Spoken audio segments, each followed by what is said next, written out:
ఈరోజు వాళ్ళ నేపథ్యము ఊర్లో ఉన్న భూమి కాదు, వాళ్ళ నేపథ్యం వాళ్ళ చదువు ఉంది కాబట్టే దామోదర్ రాజ నరసింహ గారు వాళ్ళ ఫాదరే మంత్రి, కానీ ఈరోజు మీతో ఇంటరాక్ట్ అవుతున్నాడు అని అంటే అతను బాగా చదువుకున్నాడు కాబట్టి హైదరాబాద్ పబ్లిక్ స్కూల్లో నుంచి ఉస్మానియా యూనివర్సిటీ ఇంజనీరింగ్ చదువుకున్నాడు కాబట్టి ఈరోజు ఒక మినిస్టర్గా ఏ శాఖ ఇచ్చినా కూడా సమర్థవంతంగా ఎందుకు నిర్వహించగలుగుతున్నాడు అంటే చదువుకున్నాడు కాబట్టి. రేపటి భవిష్యత్తు కూడా చదువు మీదనే ఆధారపడి ఉంటుంది. చదువు లేకపోతే మన భవిష్యత్తు గాఢాంధకారం అవుతుంది. అందుకే ఈ జిల్లాలో ప్రతి నియోజకవర్గంలో young India integrated residential schools, లా college, engineering college, medical college, IIIT ఏమేమి కావాలనో అన్నిటినీ ఈరోజు మనం తెచ్చుకున్నాము. ఇవ్వగలిగిన స్థానంలో మనం ఉన్నాం. ఈరోజు మనం సంతకం పెడితే, పాలమూరు జిల్లా వాడు సంతకం పెడితే ఏదైనా జరుగుతుంది. మీరు సాధించుకొని సమాజానికి ఆదర్శంగా నిలబడే విధంగా ముందుకు వెళ్ళాలి. ఇక్కడున్న విద్యార్థులందరికీ కూడా నా సూచన ఒక్కటే, నిబద్ధత చాలా ముఖ్యం. నిబద్ధత లేని చదువు కానీ, నిబద్ధత లేని జీవిత ప్రయాణం కానీ మీకు ఉపయోగము ఉండదు. మీరు క్రమశిక్షణతో కూడుకున్న విద్యను నేర్చుకోండి. 25 సంవత్సరాల వయసు వచ్చే వరకు కష్టపడండి. ఆ తర్వాత 75 సంవత్సరాలు మీరు సుఖమైన జీవితము, మీ జీవితంలో గౌరవం, అన్నిటికంటే సమాజంలో మీకు గౌరవం తెచ్చిపెడుతుంది చదువుకున్న వాళ్ళకు. నిన్నటి వరకు మనల్ని పట్టించుకోని వాళ్ళు కూడా ఇవాళ మీరు గ్రూప్ 1 సివిల్ సర్వెంటో మీరు సెలెక్ట్ అయితే ప్రతి ఒక్కరు మీ ఇంటికి వచ్చి మిమ్మల్ని గౌరవిస్తారు. చదువు అనేది అత్యంత కీలకమైనది. చదువు ఒక్కటే మన భవిష్యత్తును మారుస్తుంది. మీరు గొప్పగా చదువుకోవాలి, రాణించాలి.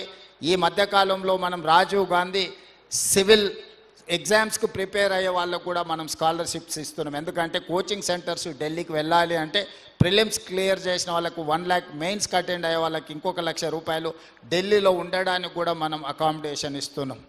మీరు హై టార్గెట్ పెట్టుకోండి, దాని ప్రకారం కష్టపడండి. తప్పకుండా ఈ ప్రభుత్వం అండగా నిలబడుతుంది. దేశంలో ఏ మూలకెళ్ళినా తెలంగాణ వాళ్ళు, పాలమూరు వాళ్ళు IASలు, IPSలు ఇతర రాష్ట్రాలలో కూడా ఉండాలి. ఈ రాష్ట్రమే కాదు, ఏ రాష్ట్రంతో కేంద్ర ప్రభుత్వంలో మనం నిధులు రాబట్టుకోవాలంటే కూడా మన వాళ్ళు ఎవరైనా IAS, IPSలు ఉంటే మనకు అత్యధికంగా నిధులు వస్తాయి. తప్పకుండా మీ అందరికీ ఉజ్వల భవిష్యత్తు ఉంటుంది.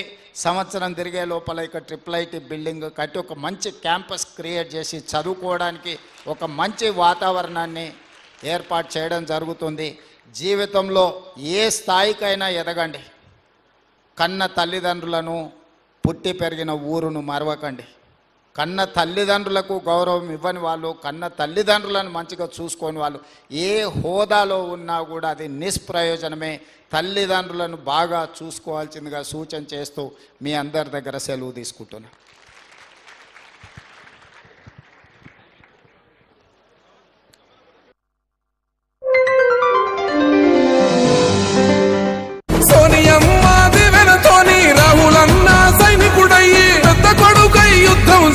సిద్ధమాయే రేవంతన్న 3 రంగుల జెండా పట్టి సింగమోలే కదిలినాడు. ఒక్కరో కాంగ్రెస్ సూర్యుడు మన రేవంతన్న నిగ్గదీసి అడిగే మొనగాడు.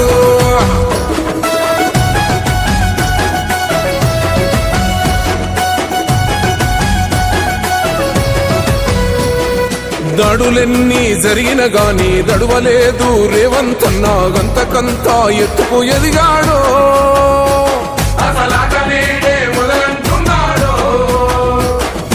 ఒక్కనాడు ఊకోలేదు, ఒక్కడై కొట్లాడాడు, అందుకే పెద్ద నాయకుడయ్యాడు.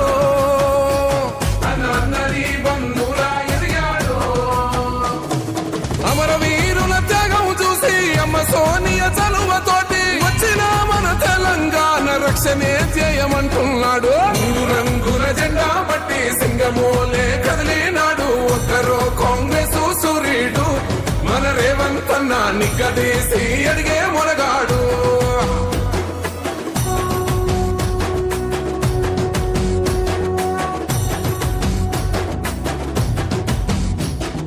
అహమంటూ లేని వాడు అందరినీ కలిపేటోడు, ఆనాటి రోజులు తెస్తాడు.